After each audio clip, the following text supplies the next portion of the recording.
ভোটের দিন অর্থাৎ 5 জুন সকাল 7টা থেকে আমার উপজেলা কুতুবপুর, গোপালপুর, মধুপুর, লোহানীপাড়া ইউনিয়নে ও বিভিন্ন ভোট কেন্দ্রে আমার নির্বাচনী এজেন্ট ও পুলিং এজেন্টদের ভোট কেন্দ্রে প্রবেশ করতে দেওয়া হয়নি। আমি বিভিন্ন ভোট কেন্দ্রে গিয়ে দেখি ভোট কক্ষে আমার কোনো পুলিং এজেন্ট নাই। আমার পুলিং এজেন্টদের জিজ্ঞাসা করেছি, তারা বলেছে তাদের ভোট কক্ষে ঢুকতে দেওয়া হয় নাই। বিষয়টি আমি দায়িত্বরত ম্যাজিস্ট্রেট ও পুলিশকে বললে ও তারা কর্ণপাত না করেন নাই এবং অনেক ভোট কেন্দ্রে আমার প্রতিদ্বন্দ্বী প্রার্থী ফুটবল দলের জাল ভোট দেওয়ার সুযোগ করে দিয়েছে এবং ভোট গণনার সময় ও অনেক কেন্দ্রে আমার পুলিং এজেন্টদের বের করে দিয়েছে, ভোট গণনা করেছে।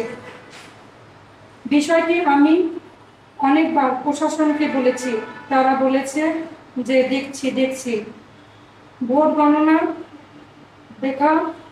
গণনায় দেখা যায় আমার মহিলা ভাইস চেয়ারম্যান পদে প্রায় 12 থেকে 13 হাজার ভোট বাতিল করা হয়েছে, যা নজিরবিহীন। এবং ফলাফল প্রকাশের সময় উপজেলা চত্বরে কয়েকটি ভোট কেন্দ্রের ফলাফল ঘোষণার পর ফলাফল ঘোষণা বন্ধ করে দেওয়া হয়। বন্ধ হওয়ার সাথে সাথে জনগণ চিল্লাপাল্লা শুরু করে। আমি বিষয়টি সহকারী রিটার্নিং অফিসারকে বললে তিনি আমাকে ও সাধারণ জনগণকে বলে যে সার্ভারের সমস্যা হয়েছে এবং প্রায় 1 ঘন্টা পর ফলাফল ঘোষণা করা হয়। সেখানে দেখা যায় যে আমার প্রতিদ্বন্দ্বী প্রার্থী প্রথম হয়েছে, যে ভোট পেয়েছেন 36,775। আমি নিজে পরস্পর্তিক দ্বিতীয় পজিশন দেখানো হয়, আমি ভোট পেয়েছি 34,914 এবং আমার অপর প্রতিদ্বন্দ্বী প্রার্থী প্রজাপতি মার্কা ভোট পেয়েছেন 25,041। আজকে বদরগঞ্জ অতিরিক্ত রিটার্নিং অফিসার অতিরিক্ত জেলা ম্যাজিস্ট্রেটের কাছে আমি অভিযোগ দিয়েছি, উনি রিসিভ করেছেন। উনি অনেকগুলো বিষয়ে আমার সাথে কথা বলেছেন।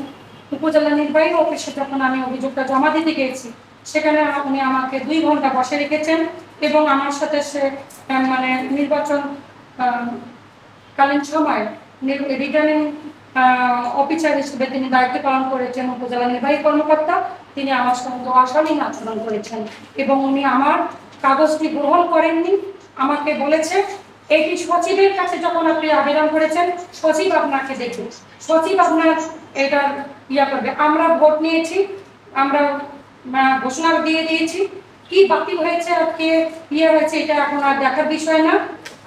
আমরা বস্তা বান্ধিয়ে প্যাকেট করে সিলগালা করে আমরা সব পাঠিয়ে দিয়েছি। সেটা এখন যেহেতু মন্ত্রণালয় পর্যন্ত গেছেন, ওখানে আপনার নির্বাচন রিটার্নিং অফিসার কমিশন পর্যন্ত যখন গেছেন প্রধান, তাহলে আপনার প্রধান নির্বাচন কমিশন আপনাকে ভোট গণনা করে আপনাকে বুঝাই দেবে। উনি শেষ পর্যন্ত আমার অভিযোগটা, আমি তাকে অনেক রিকোয়েস্ট করেছি যে স্যার আপনি রিসিভ করেন, আপনি তো বদরগঞ্জ উপজেলা নির্বাহী কর্মকর্তা, আমাদের উপজেলার অভিভাবক, অনেকে আপনার কাছে অভিযোগ করে, আমি একটা অভিযোগ দিচ্ছি, আপনি অভিযোগটা রিসিভ করেন। আর অভিযোগটা যদি আপনি রিসিভ করেন তাহলে আপনি পরবর্তীতে ডাস্টবিনে ফেলে দেন, আপনি কিচ্ছু করেন না আমার জন্য, কিন্তু আপনি আমাকে শুধু রিসিভ করেন। উনি তারপরে বলেছে এটি আমার রিসিভ করা কিছু নাই বলে উনি আমার 2 ঘন্টা বসেও রাখলো, রিসিভও করলো না। উনি তখন বের হয়ে আমার দেখে চলে গেল হল রুমে। তারপর আমি আমার কাগজটা ওনার টেবিলে রেখে একটি দিয়ে চাপা দিয়ে চলে আসি।